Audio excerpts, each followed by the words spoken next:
Hello friends, कैसे हैं आप सब। I hope you all are very well. दोस्तों, इस वीडियो के पहले दो वीडियो हमारी आ चुकी है लीगल मैगजीन की। लीगल एप्टीट्यूड में लीगल मैगजीन लगभग 15 से 20 पूछा जाता है।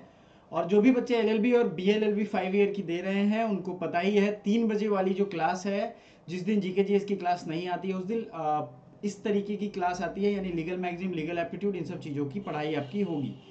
तो यहाँ पे 25 लीगल मैगजीन मैंने आज रखा है आपके लिए, ताकि आप इजीली पढ़ पाओ, इजीली याद कर पाओ। बहुत इजी लैंग्वेज में दोनों भाषाओं में मैंने रखा है। आपको आगे पीछे सब दिखता जाएगा एक एक करके। तो चलो शुरू करते हैं। इसके पहले का जो ये है 2 पार्ट, इसकी लिंक मैं डिस्क्रिप्शन में दे दूंगा, आप लोग देख लेना। देखिए, हमारा है वॉलेंटी नॉन फिट इंजूरिया, और ये क्लैट 2021 में पूछा हुआ है। याद रखिएगा, क्लैट में, यानी कि जो लॉ का सबसे टफेस्ट एग्जाम होता है वो क्लैट का होता है। लॉ में क्लैट सबसे टफेस्ट होता है, याद रखना। और उसमें ये पूछा हुआ है, देखो क्या है। वॉलेंटी नॉन फिट इंजूरिया to a willing person, it is not wrong. अब मान लो इसका एग्जाम्पल मैं आपको दे देता हूं। क्या था, सपोज दैट कोई भी व्यक्ति अपने घर में चारों तरफ से उसने बाउंड्री लगवाया, बाउंड्री के ऊपर उसने तार लगवाया, और तार में प्रोटेक्शन के लिए, सिक्योरिटी के लिए उसने गन ऐसा लगाया है कि कोई भी ट्रेसपास करेगा तो उसे बुलेट निकलेगा उसमें से, जो कि शीशे का होगा, जो घायल कर सकता है, आंखें जा सकती हैं।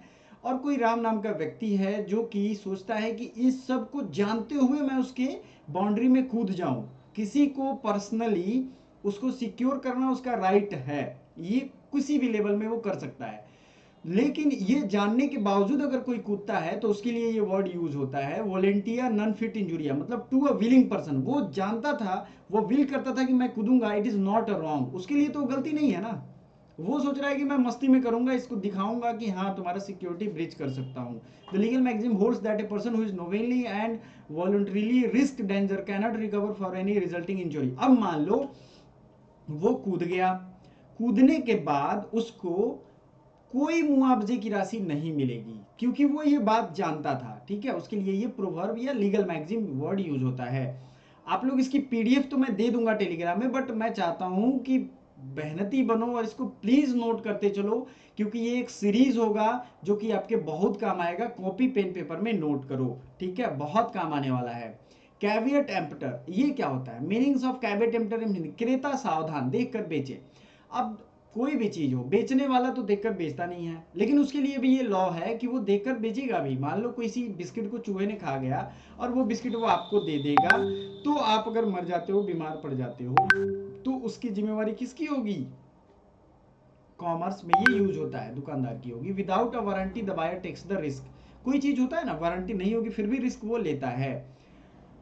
तो ये आपको ध्यान रखना। कैवियट एम्पटर, कैवियट एम्पटर याद रखना, कमर्शियल यूज होता है और क्रेता यानी बेचने वालों के लिए। मॉडस विवेंडी, इसके पहले मैंने मॉडस ऑपरेंडी बताया था। मॉडस विवेंडी क्या होता है? झगड़े का निपटारा करने तक की गई व्यवस्था। दो जगह कस की लड़ाई हो गई, पूरा मोहल्ला ये है, मतलब दंगे फसाद हो गए, लेकिन उसमें किसी ने बीच में बताया कि ये रास्ता सबसे ज्यादा सही होगा, तो उसने मोडस विवेंडी एक बता दिया कि अभी तक का, मैंने झगड़े का निपटारा जब तक नहीं हो जाता है तब तक इतने पुलिस फोर्स रहेंगे, यहाँ खाना बनेगा, सबका कैंप बनेगा। बहुत बार ऐसा होता है, तो उसको कहते हैं a manner of living that reflects the person values and attitude।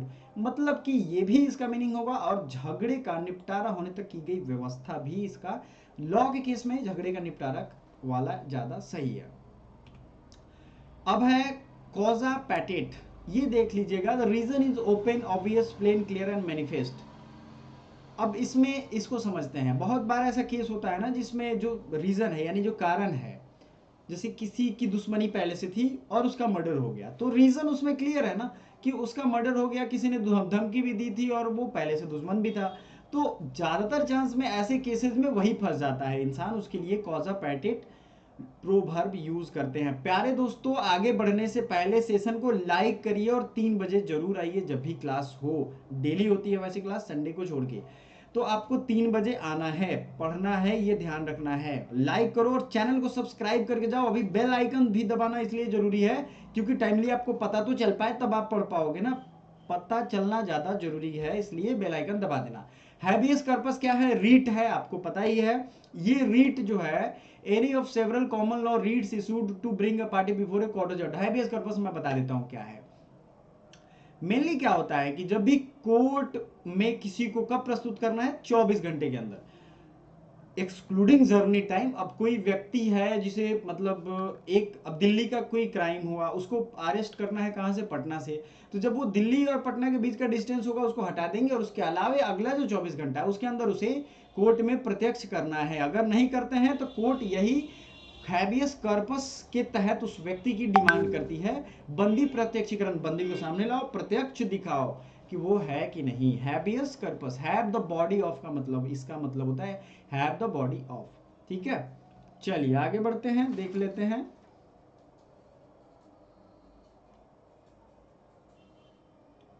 अगला देखते हैं क्या है हमारे सामने।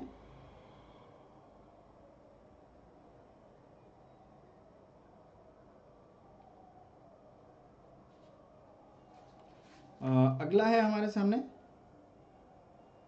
क्वेश्चन सर्टियररी, अ रीट और superior court to call up records of an inferior court of body acting in a quasi judicial capacity. आप polity की हमारी क्लासेज जो देखोगे उसमें ये जवाब आपको मिल जाएगा। सर्टियररी क्या होगा, बड़े कोर्ट छोटे कोर्ट पे ये लगाती है, सुपीरियर कोर्ट छोटे कोर्ट पे। याद रखिएगा कि इस मैटर में अब आपको नहीं करना, ये हमारे पास आ गया है मुद्दा, ठीक है। तो सर्टियररी वहां यूज होता है।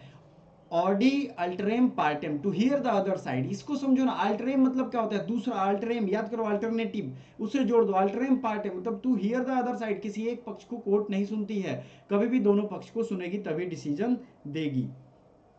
Next is lex est norma recti, law is rule of right. Lex मतलब हमेशा लॉ से रिलेटेड करो। इस्ट नॉर्मा, नॉर्मा मतलब कानून होता है, रूल ऑफ राइट होता है, रेक्टी यहाँ है। लेक्स, लेक्स इस्ट, लेक्सिस्ट नॉर्मा recti, law is rule of right. Please note कर लो, लिख लो। नेक्स्ट है लिस पेंडेंस, अब पेंडेंसी है केस की, मुकदमा लंबित है, case is pending in the rule of law, case pending है तो उसके लिए कौन सा वर्ड यूज होता है, लिस पेंडेंस। अगला है लिटेरा लेजिस, विधायिका लेटर ऑफ लेजिस्लेशन। लिटेरा लेजिस क्या होगा, विधायिका का लेटर ऑफ लेजिस्लेशन। चलिए, लिटेरा लेजिस, लेजिस मतलब विधायिका हो गया, लेजिस्लेशन, और लिटेरा मतलब लेटर। सिंपल सा है, देखो यार, थोड़ा सा अगर आप लोग दिमाग लगाओगे तो ये ऑटोमेटिकली सारा याद ही हो जाता है, इतना इजी रहता है।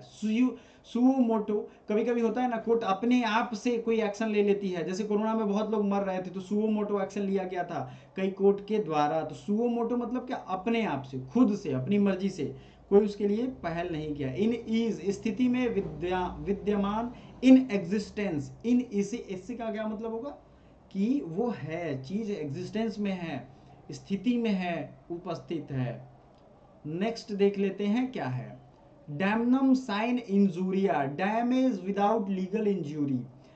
ये तब यूज होता है कि मान लो आपने लीगल इंजूरी किसी को नहीं किया, लीगल जैसे मान लो किसी की बेइज्जती नहीं की, वो लीगल इंजूरी है, या फिर किसी को मुआवजा नहीं दिलवाया लेकिन कुछ और डैमेज कर दिया, कभी कभी होता है ना, किसी और से पिटवा दिया, मार खिलवा दिया, तो उस केस में ये वर्ड यूज हो सकता है। मैं शॉर्टकट में समझा रहा हूं, इसका बहुत ब्रॉड मीनिंग होगा।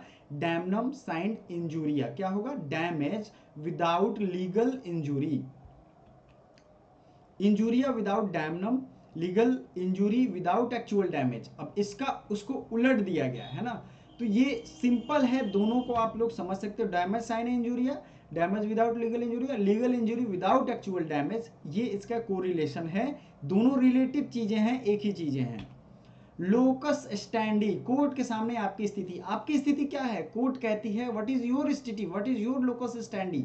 मान लो कि आप पे आरोप लगाए जा रहे हैं, कुछ समय बाद आपको लगेगा ना कि यार ये तो ज्यादा हो रहा है, ये ज्यादा आरोप लग रहा है मुझ पे, तो कोर्ट आपसे पूछेगी व्हाट इज योर लोकस स्टैंडी, आपका स्टैंडिंग क्या है इस बात पे, इस पॉइंट ऑफ व्यू पे। नेक्स्ट है रेस इप्सवा लक्यूटोर, लॉक्यूटोर इसको पढ़ेंगे, समान खुद बोलता है। अब इसके बारे में मैं बताता हूं, मान लो कि कहीं पे क्राइम हुआ, वहां 4 लोग ऐसे थे, ठीक है, जिनके बीच में किसी एक का मर्डर हो जाता है। जनरली मैं ऐसे ही एग्जांपल देता हूं क्योंकि आपके एग्जाम दिमाग में ये सेट हो पाए, ठीक है। तो क्राइम वहाँ हुआ, किसी एक का मर्डर हुआ और उसका ब्लड स्टेन जो होता है, खून के छींटे, वो किसी के शर्ट पे पड़े, किसी के हो सकते हैं पर्स पे पड़े हों, अगर कोई लेडीज़ है तो, ये किसी एविडेंशियल चीज़ पे पड़ गया, बैग पे पड़ गया, तो वो सामान खुद बोलेगा कि हाँ वहाँ ऐसा कुछ हुआ था। इट्स एविडेंस के सेंस में इसे रिस एप्सा लिक्विडोर यूज होता है। तो जो लोग भी अभी लाइक नहीं किए हैं, अभी लाइक कर दो सब लोग, और बेल आइकन जरूर दबाना। मेंस रिया, जानबूझ के, मेंस रिया का मतलब होता है जानबूझ के, ठीक है। मेंस रिया बहुत बार पूछा गया है, इसलिए भूलना नहीं है। अगला है पर इनक्यूरियाम, बिना ध्यान के काम, बाय केयरलेसनेस। पर इनक्यूरियाम का क्या मतलब होता है? बिना ध्यान के काम। ये नंबरिंग गलत है, इसके चक्कर में नहीं पड़िएगा आप लोग। मेंस रिया जानबूझ के, मैं लास्ट में एक पूछूंगा भी, आपको जवाब देना है, ठीक है।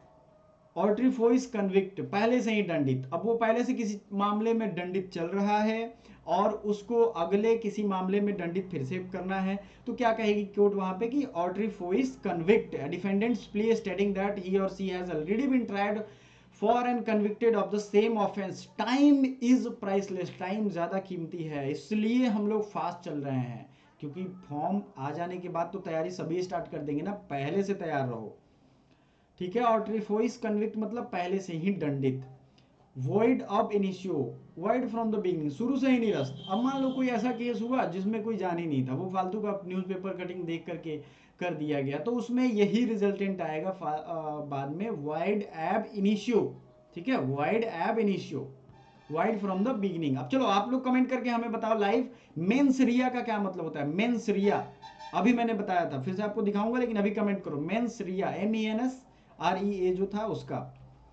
एड वोलरेम, समान अनुपात में, एड वोलरेम टैक्स होता है, इसको समझो क्या होता है।